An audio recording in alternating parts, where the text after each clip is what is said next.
So by this point, I've done reviews of both Batman and Wonder Woman media, but I've never so much as touched upon the final, and some might say most important member of the DC Trinity, Superman. And I admit that that's because I've rarely been a very big Superman fan.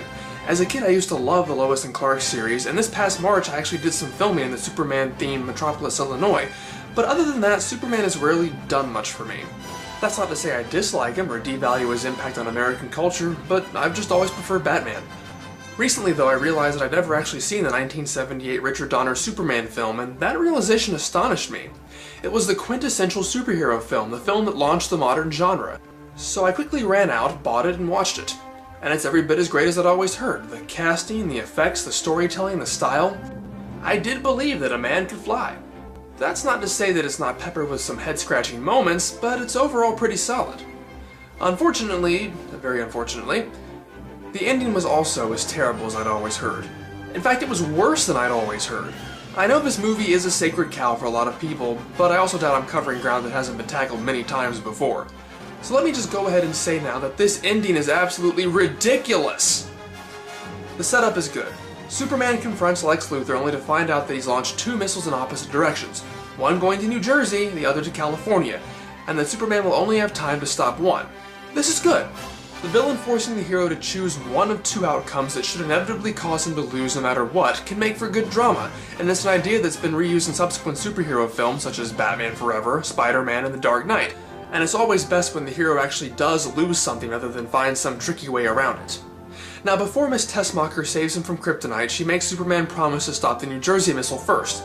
He does, but that causes him to be unable to stop the second one.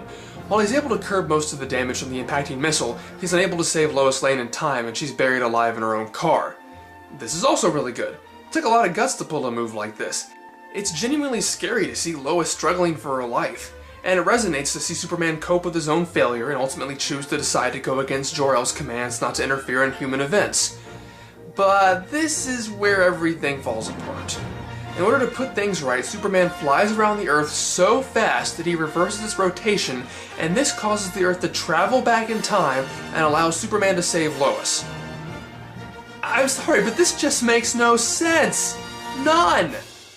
Okay, first let me say that I know that this plot device was originally supposed to be used in Superman 2, and in fact is used in the Richard Donner cut version. But while its use in that movie does eliminate one problem I'm going to talk about, it's still ludicrous simply in theory. First off, I enjoy time travel stories. I also give time travel stories a lot of benefit of the doubt in terms of making sense. Whether it be the stable time loop gag like with Star Trek IV's transparent aluminum, the variable timeline theory from the Back to the Future movies, or branching alternate timelines like in Dragon Ball, simply because time travel is such an unknown element with so many random possibilities that I can buy it.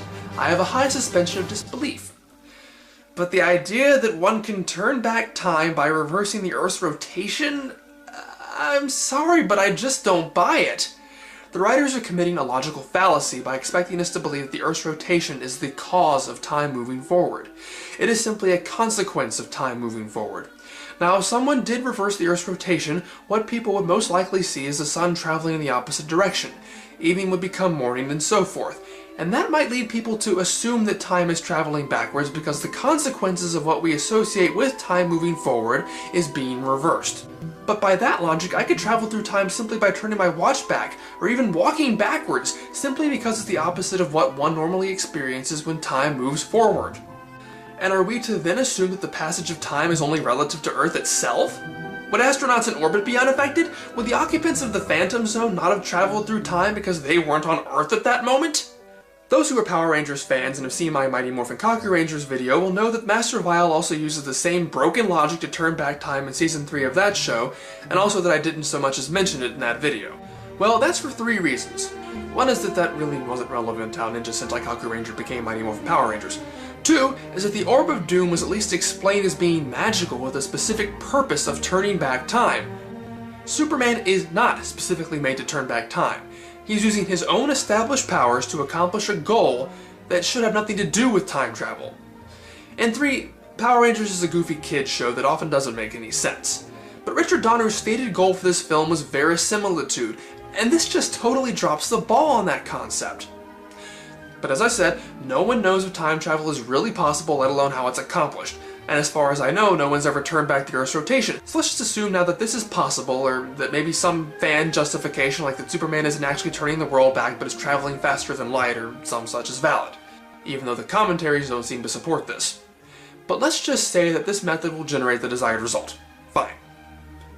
So now I'm really confused. When I first watched the following scene where Superman lands in front of Lois's car relieved that she's alright, I assumed what I was supposed to believe was that Superman had used the extra time to stop the second missile before it impacted, and that's why Lois was safe this time. But then Lois starts complaining about all the horrible earthquakes she'd gone through, and then Jimmy shows up making references to Superman saving him, so obviously Superman didn't stop the missile. Why didn't he stop the missile? That would seem like the most logical thing to do if he was going to do anything. But if he didn't stop the missile, what did he do? He didn't swoop in and save Lois's car from falling in the crevice. In fact, there was no crevice this time. Did the ground just see Superman coming and decide to stay in line? I've listened to 2 commentary tracks and I still have no idea what exactly Superman accomplished with his time traveling because he didn't seem to do anything. For that matter, shouldn't there be 2 Supermans? Wouldn't this create a time paradox since the cause of his time travel has now been eliminated? Or did this simply create an alternate timeline with some sort of butterfly effect where that stretch of road happened to remain unharmed? I honestly don't think the writers knew or even considered any of this, but just thought of time travel as an easy way out. In fact, based on all this, I'm just going to have to conclude that Superman didn't actually travel through time at all. What we're actually seeing him do is fly to the studio to demand a quick rewrite so that Lois doesn't die. Oh, and using his magic wall-building powers from Superman 4 to put the dam back together. That's the only explanation that makes any sense. What's really bad about this is how disappointing it is. Superman was a great movie, a legendary movie, a movie that inspired countless other superhero movies, but the ending just drags it down. In the end, it's an ending that, while emotionally satisfying, requires you to shut off your brain for it to really work. And that's just not good storytelling.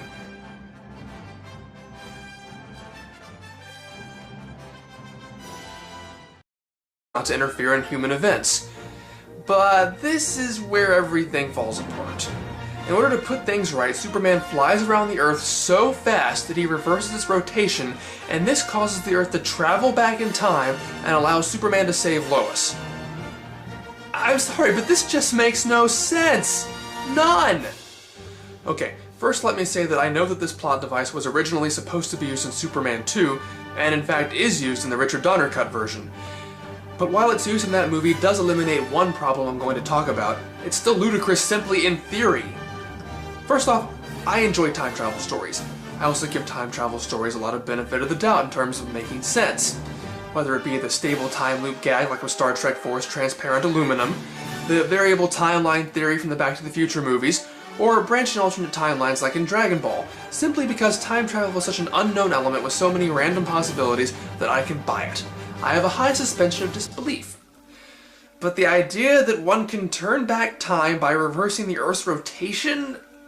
I'm sorry, but I just don't buy it. The writers are committing a logical fallacy by expecting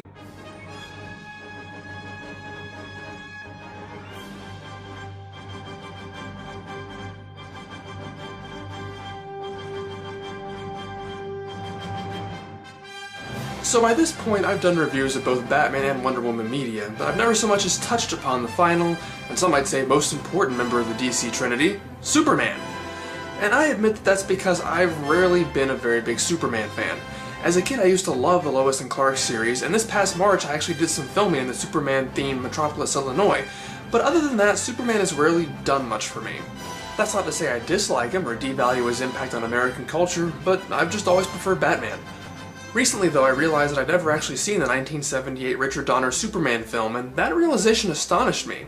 It was the quintessential superhero film, the film that launched the modern genre. So I quickly ran out, bought it, and watched it. And it's every bit as great as I'd always heard. The casting, the effects, the storytelling, the style. I did believe that a man could fly. That's not to say that it's not peppered with some head-scratching moments, but it's overall pretty solid.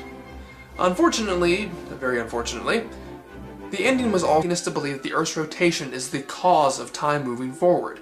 It is simply a consequence of time moving forward. Now, if someone did reverse the Earth's rotation, what people would most likely see is the sun traveling in the opposite direction. Evening would become morning and so forth. And that might lead people to assume that time is traveling backwards because the consequences of what we associate with time moving forward is being reversed. But by that logic, I could travel through time simply by turning my watch back, or even walking backwards, simply because it's the opposite of what one normally experiences when time moves forward. And are we to then assume that the passage of time is only relative to Earth itself? Would astronauts in orbit be unaffected? Would the occupants of the Phantom Zone not have traveled through time because they weren't on Earth at that moment? Those who are Power Rangers fans and have seen my Mighty Morphin Kaku Rangers video will know that Master Vile also uses the same broken logic to turn back time in Season 3 of that show, and also that I didn't so much as mention it in that video. Well, that's for 3 reasons. One is that really wasn't relevant to how Ninja Sentai Kaku Ranger became Mighty Morphin Power Rangers. 2 is that the Orb of Doom was at least explained as being magical with a specific purpose of turning back time. Superman is not specifically made to turn back, so as terrible as I'd always heard. In fact, it was worse than I'd always heard. I know this movie is a sacred cow for a lot of people, but I also doubt I'm covering ground that hasn't been tackled many times before. So let me just go ahead and say now that this ending is absolutely ridiculous! The setup is good. Superman confronts Lex Luthor only to find out that he's launched 2 missiles in opposite directions, one going to New Jersey, the other to California, and that Superman will only have time to stop one. This is good. The villain forcing the hero to choose one of 2 outcomes that should inevitably cause him to lose no matter what can make for good drama, and it's an idea that's been reused in subsequent superhero films such as Batman Forever, Spider-Man, and The Dark Knight. And it's always best when the hero actually does lose something rather than find some tricky way around it. Now, before Miss Tessmacher saves him from kryptonite, she makes Superman promise to stop the New Jersey missile first. He does, but that causes him to be unable to stop the second one. While he's able to curb most of the damage from the impacting missile, he's unable to save Lois Lane in time, and she's buried alive in her own car.